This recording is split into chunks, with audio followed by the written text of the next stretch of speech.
我们好好谈谈。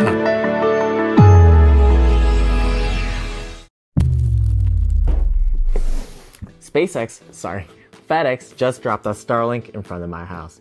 It's big, it's 30 freaking pounds, but let's take a look inside and see what it's like using Starlink and how fast it really is.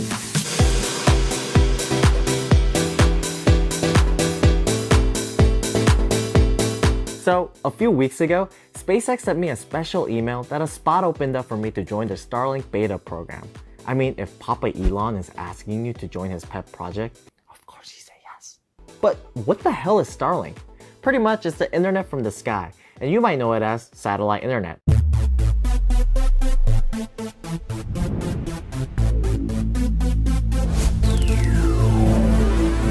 The $499 starter kit comes with an antenna dish, Wi-Fi router, power supply, cables, and a mounting tripod. And for $99 a month, you can expect to see data speeds anywhere between 50 to 150 megabits a second at low latency. And the kicker? No data caps.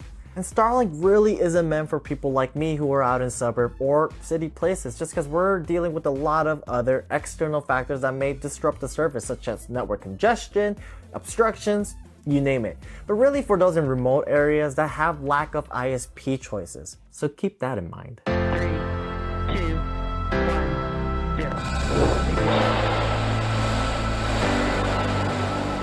Since 2018, SpaceX has launched these tiny satellites to provide high-speed internet to anyone in the world. But unlike regular satellite internet, Starlink is in low orbit, and that provides faster download speeds and low latency. And at the time of this recording, SpaceX has launched about 1,200 of these out of 12,000. So there's still more work to do. If you want an in-depth look of Starlink, make sure to check out Jesse's video, available in the description below. Alright, now that you know what it does, let's take this outside and go for a test drive.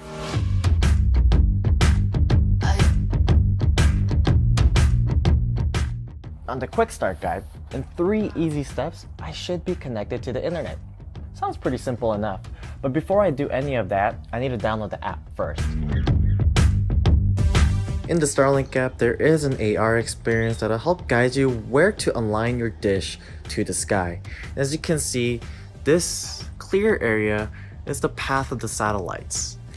And in my case, my dish is a little too low, so I'm gonna bring it up higher. Alright, I use moving boxes to bring up the dish a little higher, and it's above the fence line, but there are trees in the way, so we'll see if that's gonna be any problems when we try to connect. The last step is pretty much plugging everything in. Everything is color coded, so it's pretty easy. As it powers up, it's gonna take about 15 to 30 minutes for the antenna dish to start looking for the Starlink satellites overhead. And during this time, the app is gonna ask you to rename your Wi-Fi and password. So I'm gonna give it a fancy new name and a difficult password. So I've given about 30 minutes for the antenna dish to start looking for satellites, and in the app you can see a live look of your network's health.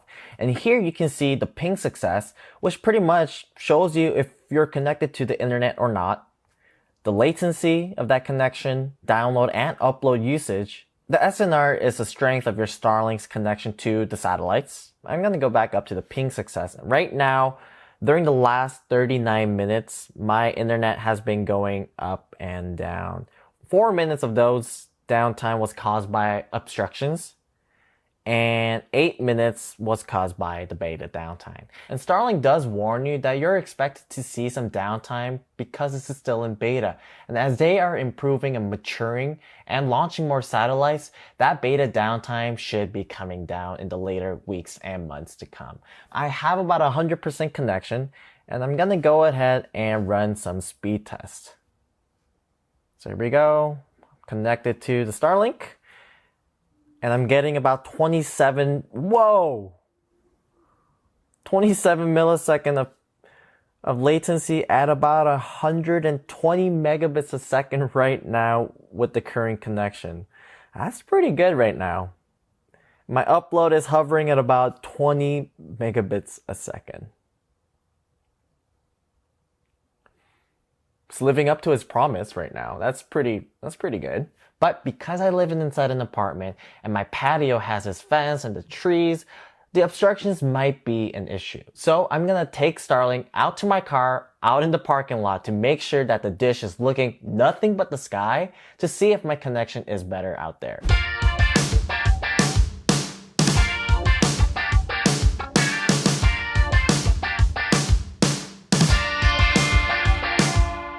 My friends from Aki was kind enough to send me their power bank for me to power up the entire system.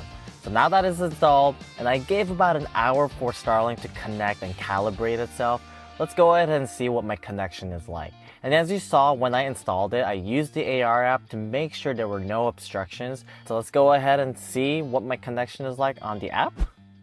According to the stats, the connection has been dipping out every 5-10 minutes. So that's not great. It still looks like there are some issues, but I'm gonna go ahead and run some speed tests to see what my speeds are like.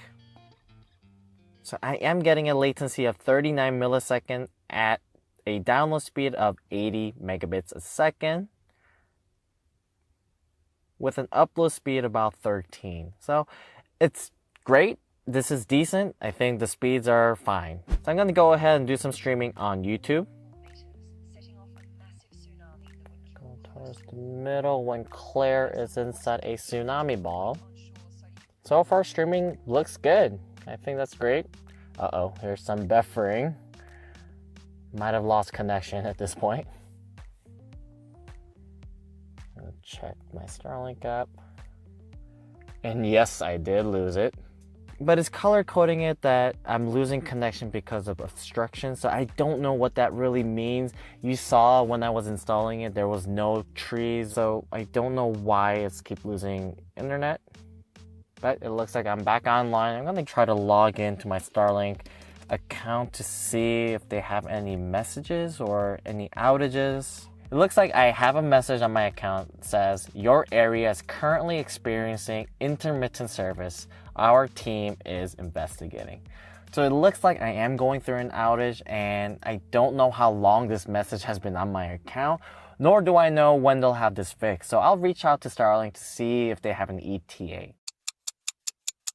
It's been about 48 hours since I tested my car, and I reached out to support service to see if the outage would clear anytime soon, but I haven't heard back from them just yet. So I went ahead and checked Starlink subreddit page to see if this is affecting more users than just myself, and found that more users were going through the same intermittent service outage. When I did have a good connection, I was able to run multiple speed tests. I was averaging a download speed about 78 megabits a second at a latency around 36 milliseconds, meaning I was able to run some games. So I downloaded Call of Duty on my phone, and it was performing well for a few minutes until I lost connection.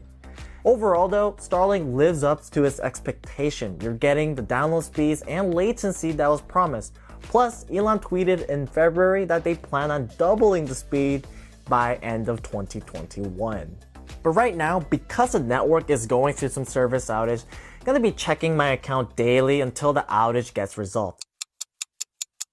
Last night, I checked my Starlink account, and it looks like that intermittent service outage has been resolved, which is great. It took about 4 days for them to resolve this for me in my case, but I'm glad it's done now. I'm gonna take Starlink with me to Mount Diablo for my final beta test.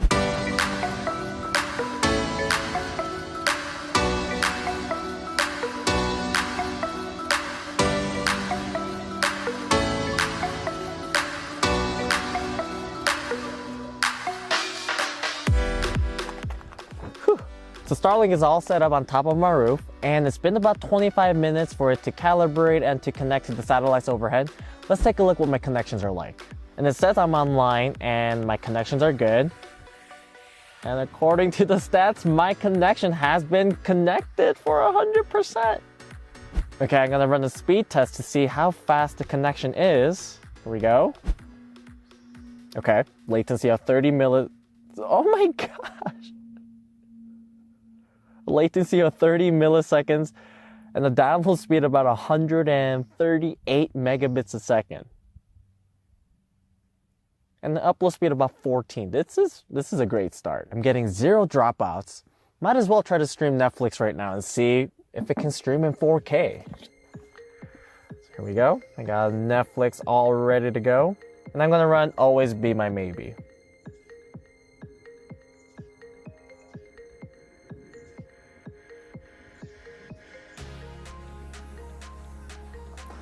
And this is awesome. And I'm connected to Starlink right now. That's crazy. I am streaming Netflix on top of the mountains.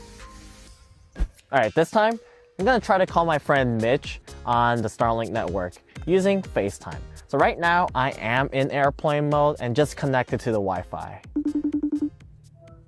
Mitch! Hey, John. Can you see me, hear me? I can see you and hear you. Looks like you're outside. I am on top of Mount Diablo as we speak, and I am walking around. You can see Starlink on top of my car. I gotta say, you look clear, no buffering, and you sound really good too. Nice. That's all I needed to know. Now all I need is for you to just keep that on top of your car forever and drive around. You know what? I don't expect to be in the office anytime soon at this point. So, all right, for my final test, I'm gonna attempt to play CSGO on the Starlink network on my MacBook. I know, don't judge me. I couldn't bring my PC desktop. So, here we go. Move it.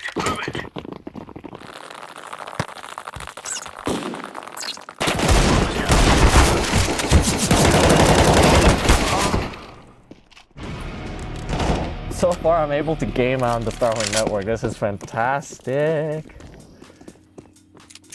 Well, the third time is the charm. Waiting for any outages to clear and bringing up Starlink to the mountains where there's little to no obstructions. That was the right call. I was able to stream, game, FaceTime, and experience almost no dropouts. Right now, Starlink is still in beta, but they are opening it up to more users every day. But let me know what you think. Do you plan on getting Starlink? And if you're able to travel with it like I did, is that a game changer? Let me know your thoughts, and I'll catch you next time.